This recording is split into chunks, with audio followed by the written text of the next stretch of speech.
Hi everyone, and welcome to this presentation on information technology. In this presentation we will cover the following topics. We will cover the introduction to the concept of information technology, types of computers, the internet, password protection, and computer viruses. So section 1, information technology. Well, in our daily lives we're spending more and more time online using smartphones and tablets. A lot of us can't even imagine our lives without the use of smartphones and different online facilities, like having access to the latest news bulletin, speaking with people in real time, video chatting, using Google Maps for directions, e-learning, e-banking, e-commerce, e-government, and social networking. So if we look at e-learning, it's the use of a computer and the internet to complete a course or learn a new skill. Some people are too busy with family and work to attend courses in colleges, so therefore the evolution of e-learning has given them the ability to continue learning, but in their own time and at their own pace.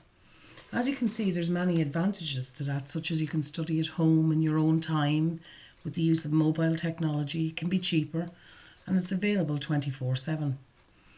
The disadvantages are you must be focused, as otherwise you may be distracted. You need to be motivated to learn, and you don't have the support of your peers or your instructors. So then if we look at e-banking, it's online banking over the internet, and it allows you to pay bills, transfer funds, and check your account transaction using online banking. As you can imagine, the advantages are vast. For instance, convenience, not having to queue, available 24/7 with the ability to pay bills and transfer money online. The disadvantages are definitely that there's no relationship with banking staff anymore. And are all people digitally literate to have the ability to use this technology?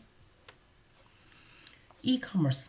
Well, this refers to the buying and selling of goods online, which has definitely risen in popularity in recent years. Some of the advantages is you can do it from the comfort of your own home. The shops are open 24/7. You have a greater choice of products and shops. There's a wider variety of products available.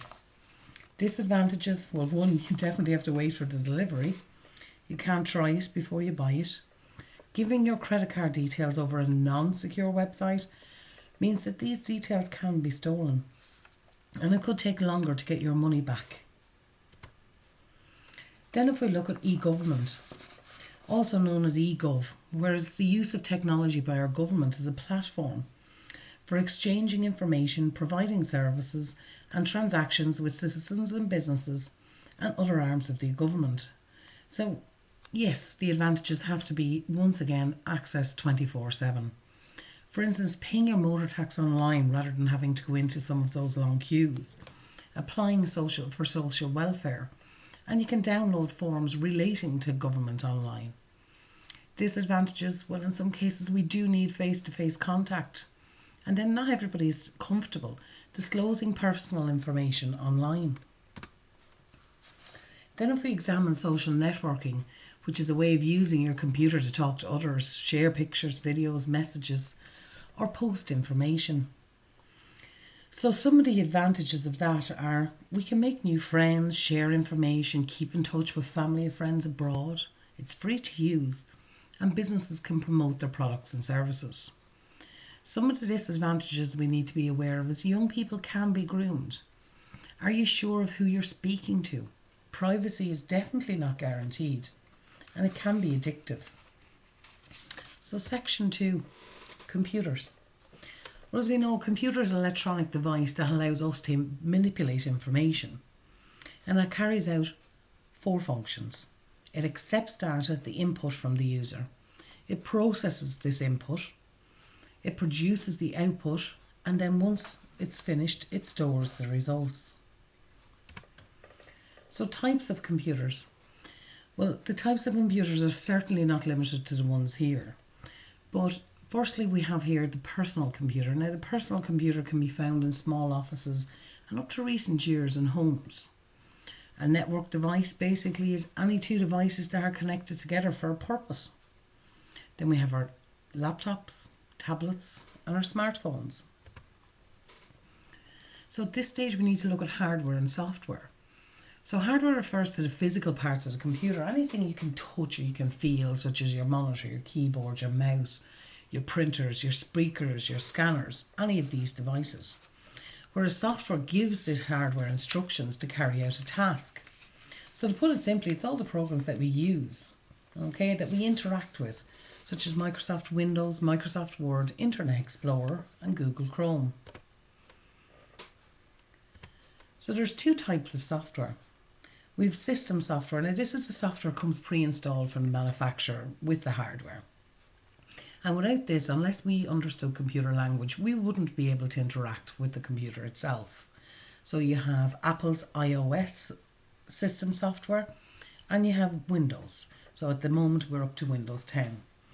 And then you have your application software. Now this allows us to carry out tasks such as playing games, typing a letter, or even searching the internet.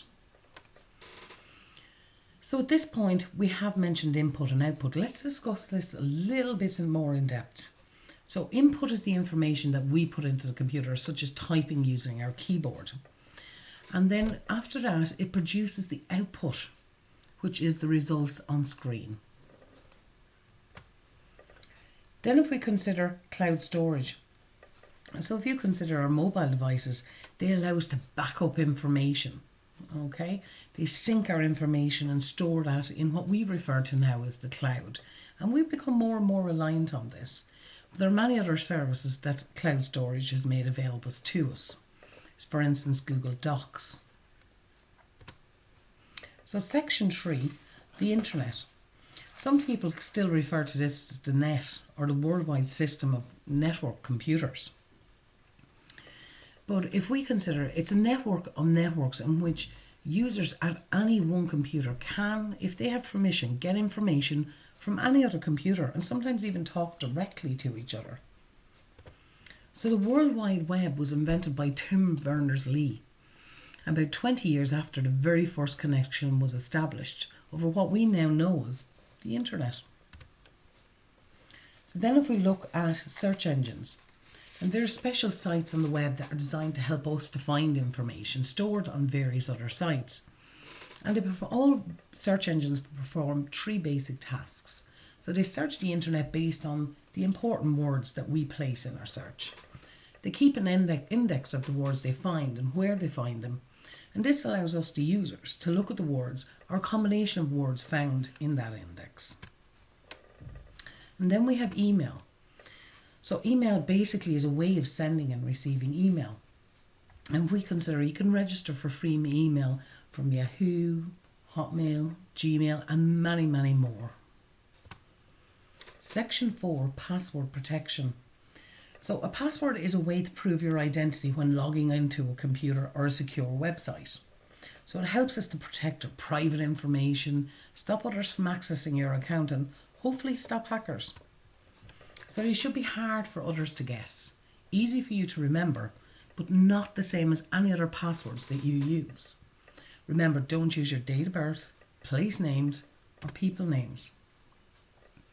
So consider what would be a good password. If you look on the left hand side, you can see the very first example here is password, whereas on the right hand side it would be much more difficult for somebody to guess. So use a mixture of letters and numbers and uppercase and lowercase. So section 5, what's a computer virus? Well, these are programs that are created intentionally to cause disruption and serious damage on computers. So there are many ways that computers can get a virus, such as opening an email attachment from an unknown source, or downloading music, visiting illegal websites. So then you must examine that there's so many different types in emails, Trojan horse, or worms.